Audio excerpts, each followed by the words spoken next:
श्री शिवाय नमस्तुभ्यम। हर हर महादेव।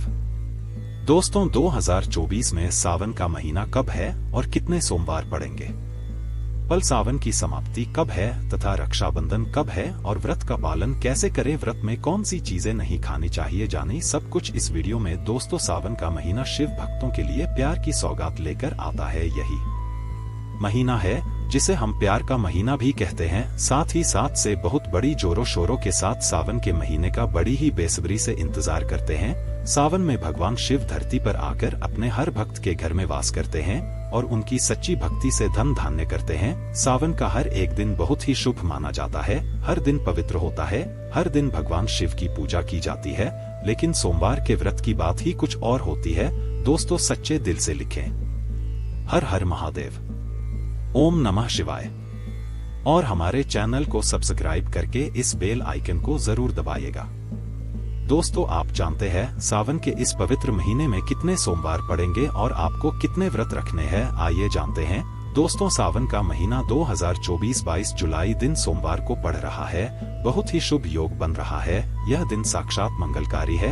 इस दिन आप भगवान शिव की पूजा अवश्य करें। दोस्तों 22 जुलाई से शुरू हो रहे सावन माह में इस बार शिव जी की अधिक कृपा बरसेगी, क्योंकि इस साल 5 सावन सोमवार व्रत है। पहले सोमवार का व्रत 22 जुलाई, दूसरे सोमवार का व्रत 29 जुलाई, तीसरे सोमवार का व्रत 5 अगस्त, चौथा सोमवार व्रत 12 अगस्त, पांचवा व्रत 19 अगस्त को रखा जाएगा।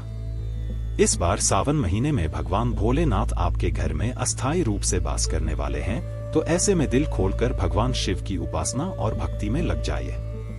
आपको बता दें ये शुभ संयोग पूरे 19 सालों बाद पड़ा है। दोस्तों सावन का पहला सोमवार कब है? सावन के महीने का पहला सोमवार 22 जुलाई को पड़ेगा। इस दिन व्रत अवश्य रखें। भगवान भोलेनाथ आपकी सभी मनोकामनाएं अवश्य पूर्ण करेंगे। दोस्तों सावन की समाप्ति होगी 19 अगस्त को, रक्षाबंधन का त्योहार मनाया जाएगा।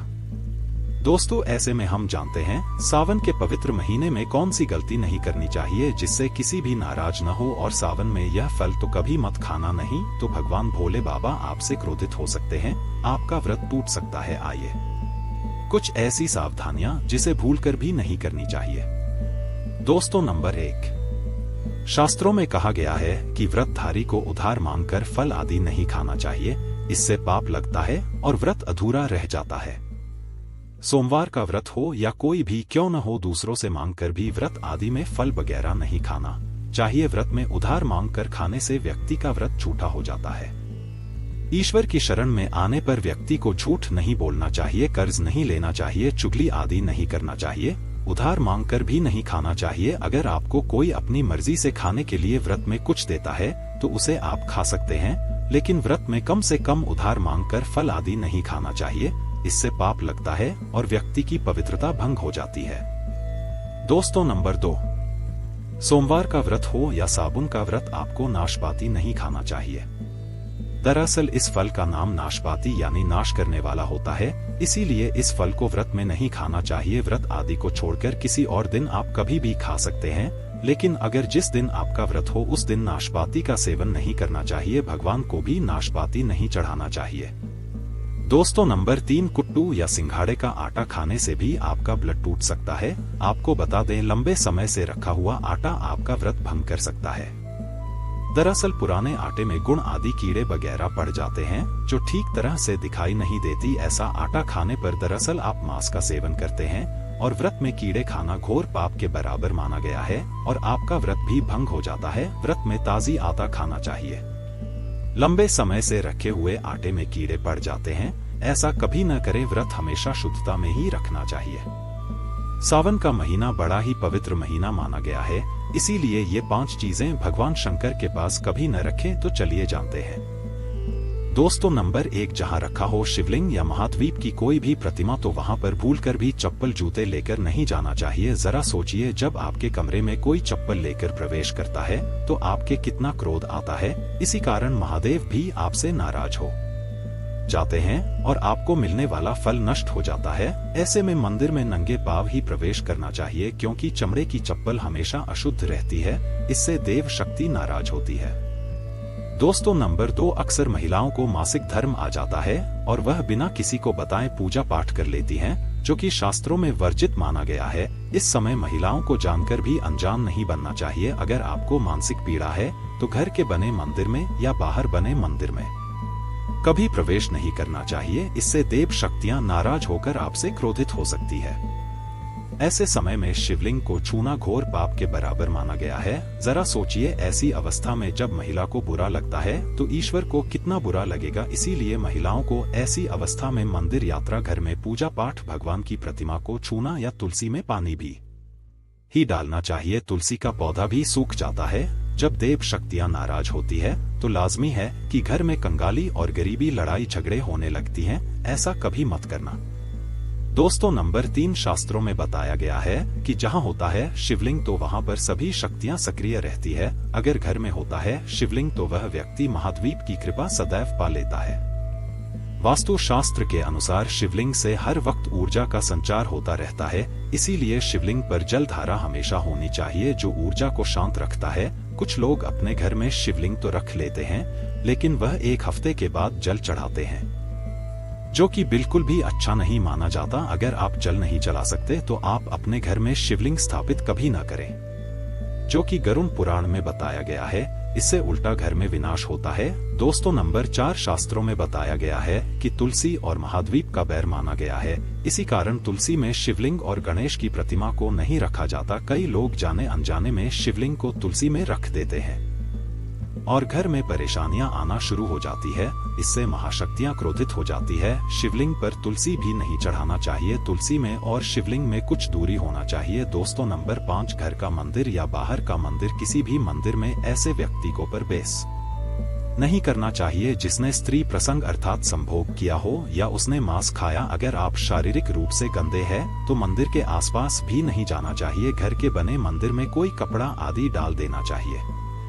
जरा आप ही सोचिए, क्या आप मांस खाकर या स्त्री के साथ शारीरिक संबंध बनाकर भगवान के पास जाएंगे और क्या वह आपसे प्रसन्न होंगे? बिल्कुल भी नहीं। वह आपसे क्रोधित हो सकते हैं और आपसे नाराज हो जाएंगे। शास्त्रों में इसे घोर पाप माना गया है। इससे व्यक्ति नरक में जाता है। ऐसा दुष्ट स्वभाव मनुष्य की बर्बादी का कारण माना गया है। ऐसा न करें। देश भर के सामने हमेशा नहा धोकर मन पवित्र लेकर ही जाना चाहिए। इससे सभी शक्तियां आपसे प्रसन्न रहती है। दोस्तों, सावन के महीने में महाद्वीप को ऐसे बेलपत्र कभी मत चलाना, बहुत ही अशुभ माना जाता है। दोस्तों, पौराणिक मान्यताओं के अनुसार बेलपत्र चढ़ाने से शिवजी का मस्तक शीतल रहता है। बेलपत्र से भगवान शिव की पूजा करने से दरिद्रता दूर होती है और सौभाग्यशाली बनता है। इससे हनुमान जी भी प्रसन्न होते हैं, क्योंकि वे शिव के ही अवतार हैं और इस बात को शायद ही कोई जानता हो। दोस्तों, पहले आप यह जाने कि बेलपत्र का उपयोग और इसके लाभ कैसे मिलते ही। दोस्तों, नंबर बंद, तीनों लोकों में जितने तीर्थ स्थल प्रसिद्ध हैं वे सभी तीर्थ स्थल बेलपत्र की मूल भाग में स्थित माने जाते हैं। इस बात को शायद ही कोई जानता हो। दोस्तों, नंबर यदि बेल का वृक्ष घर के बीच या पूरब दिशा में लगा हो तो घर में धन धान्य की कोई भी कमी नहीं रहती और परिजन खुशहाल रहती हैं। कुछ तो नंबर 3, जो व्यक्ति बेल के वृक्ष के मूल भाग की गंध, पुष्प आदि से पूजा अर्चना करता है उसे मृत्यु के पश्चात श्री बिलों की प्राप्ति होती है। दोस्तों, आप जानते हैं बेलपत्र से जुड़ी कुछ खास बातें। चतुर्थी, अष्टमी, नवमी, चतुर्दशी और अमावस्या तिथि को संक्रांति के समय और सोमवार को बेलपत्र नहीं तोड़ना चाहिए। पूजा से एक दिन पूर्व ही बेलपत्र तोड़कर रख लें। दोस्तों, आपको बता दें, बेलपत्र कभी अशुद्ध नहीं होता। यदि आपको पूजा के लिए नए बेलपत्र नहीं मिल रहा है तो आप किसी दूसरे के चढ़ाए हुए बेलपत्र को स्वच्छ जल से धोकर भगवान शिव को अर्पित कर सकते हैं। दोस्तों, बेलपत्र में 3 पत्तियां होनी चाहिए। कटी फटी पत्तियों का बेलपत्र भगवान शिव को अर्पित गलती से भी मत करना। कटी फटी पत्तियों को अर्पित करने से शिव का अपमान माना जाता है और बेलपत्र का भी। इसीलिए बेलपत्र की पत्तियां एकदम साफ होनी चाहिए। दोस्तों, सावन के इस पवित्र महीने में अगर जिस व्यक्ति को 5 संकेत मिल जाए तो इससे यह पता चलता है कि महादेव आपकी भक्ति से बहुत प्रसन्न है और आपको धनी होने से कोई भी नहीं रोक सकता। तो चलिए जानते हैं। दोस्तों, नंबर 1, बैल का दरवाजे पर आना। नंदी महाराज भगवान भोलेनाथ के बाहर है। नंदी को भगवान शिव का दौर भी कहा गया है। नंदी महाराज को बुद्धि और ज्ञान का प्रतीक माना गया है। सेबी के मंदिर के बाहर हमेशा नंदी महाराज विराजित रहते हैं।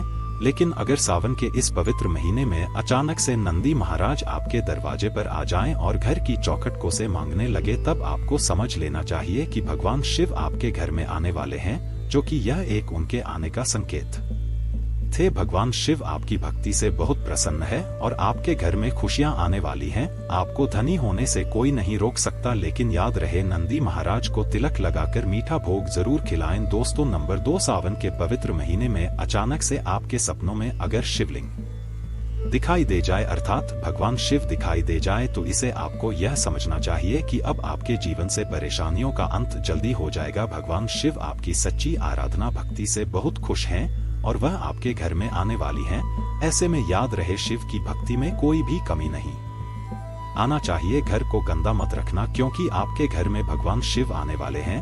दोस्तों, नंबर 3, शास्त्रों के अनुसार माना गया है कि नीलकंठ भगवान शिव का प्रतीक है। अगर आपके घर में सावन के महीने में नीलकंठ छत पर आकर बैठ जाए तो उसे भूलकर भी मत भगाना, क्यों कि यह भगवान शिव का प्रतीक माना गया है।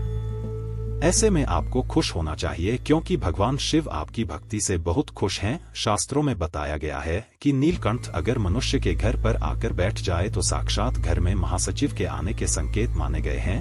अब आपके बुरे दिन जाने वाले हैं। कहते हैं श्री राम ने इस पक्षी के दर्शन करने के बाद ही रावण पर विजय प्राप्त की थी। दोस्तों, नंबर 4, सावन के पवित्र महीने में अचानक से घर में काला सांप निकल आए तो बहुत ही शुभ माना गया है। इसे बिल्कुल भी न मारें, यह भगवान शिव के आने का संकेत है।